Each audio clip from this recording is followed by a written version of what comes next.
خلکو سلامونه او نیک هیلې مې ومنئ. هیله ده چې تاسو ټول لږ روغ اوسئ او د صحت جامه مو پر تن اوسئ. درنو لیدونکو موږ راغلي یو کامې ولسوالۍ ته او چکر لپاره، خو داسې چې په لاره تېرېدو ښایسته د ګلانو فارم مو مخې ته راغی. نو دلته یې لاهور نشته چې دا د څه شي په نوم یادېږي، خو موږ به راځو دا ګلان به تاسو باندې وګورم او زه به وګرځم چې د دې فارم مسؤل پیدا کړم چې څوک دی او په دې فارم کې څه ډول ګلان دي، نوي نمونې او په دې موسم کې کوم ګلان پیدا کېږي. تر څنګ د قیمتونو په تړاو بیا هم تاسو درنو ته معلومات وړاندې کړم. هیله ده چې خپرونه تر پایه پورې وګورئ او له ما سره ملتیا وکړئ. له ما سره راسئ.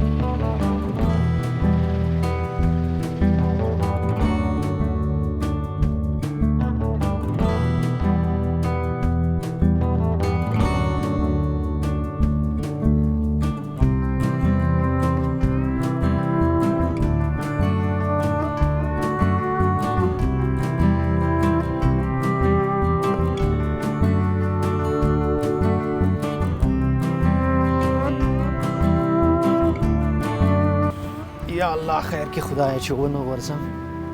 ډېره ښایسته هوا ده، باران هم ورو ورو په ورېدو شو، باران هم ورېږي، سیمه هم ډېره ښایسته ده. نو واقعا ډېر خوند کوي چې دغسې ځینو کې سړی چکر وهي. خدای نو د خیر باران کوي. دوستانو دلته نو یو ورور ولاړ دی، له دې نه به د دې فارم په تړاو پوښتنه وکړو. خدای دې وکړي چې دا یې مسؤل وي او موږ ته پوره معلومات راکړي. سلامونه، ښه یاستئ؟ صحت مو ښه دی؟ خیر یې؟ نوم دې څه دی؟ عبدالله یم، د کامې ولسوالۍ اوسېدونکی، د جبیب ګل زوی. عبدالله جان د دې نرسرۍ مسؤل یې؟ او مسؤل یم. نو خوشبختانه چې د دې نرسرۍ مسؤل هم پیدا کړو، دی به نو نن موږ ته د دې ټولو شته ګلانو په تړاو پوره معلومات ورکړي چې څه ډول ګلان او څه ډول زینتي بوټي دلته دي، قیمتونه یې څو دي. په دې اړه به له دې وپوښتو. وخت لري موږ سره وګرځي او دا ګلان موږ ته راوپېژني چې نومونه یې څه دي او د خصوصیاتو په تړاو معلومات لیدونکو ته وړاندې کړي. مننه، څه خو به سره وکړو. مننه. نو همدې ځینې به یې پیل کړو. دا چنه مالټه ده او دا زینتي بوټی چنه مالټې په نامه ده. هغه ام بوټی دی او هغه پله چې دی هغه کمکاټ په نوم دی، لیمبو دی، غټ اوږد لیمبو کوي. غټېږي نه، نو هماغه به یې اندازه وي. او همدا یې اندازه چې اوږد لیمبو کوي، خورما غونته کې ډول دپاره دی هغه. ځینې دې بوټو ته د لبړ بوټي وایي. دا د ربړ په نامه دی.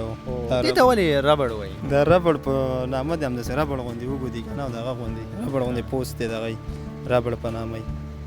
همدې خاطر چې لبړ غوندې دا ډېره غټه ونه کوي، سوري دپاره، او نور داسې خاص چیا نه کوي که نه. ګل چیا نه کوي، صرف غټه ونه کوي سوري دپاره. همداسې به ورو ورو ښکته کېږو درنو لیدونکو.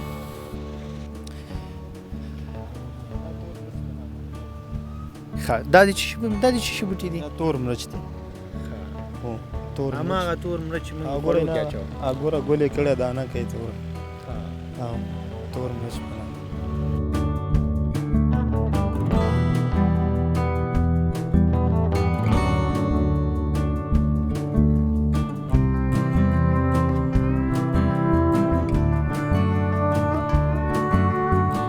کله چې دی په پټو کې کار کوي، ګلانو منځ کې کار کوي، ځان سره خو به زمزمې هم کوي که څنګه؟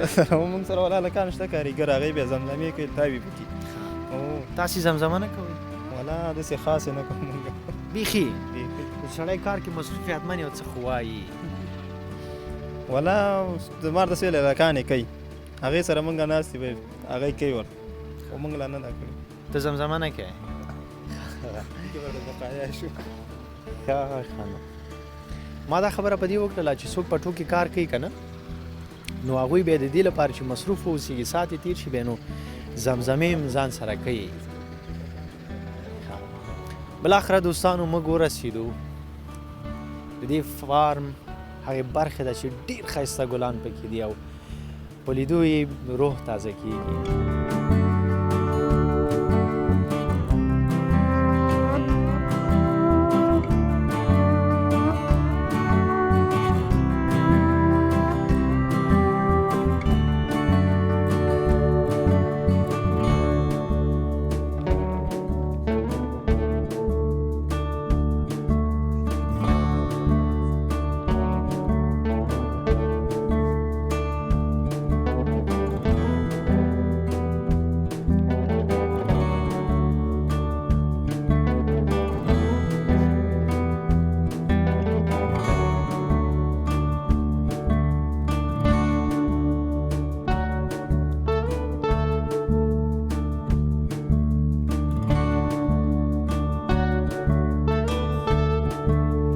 خپرونه مو همدلته پای ته رسیږي په دې هیله چې د نن ورځې خپرونه مو د خوښې وړ ګرځېدلې وي تر بیا چې ستاسو درانه چوپړ ته حاضرېږم الله مو مل شه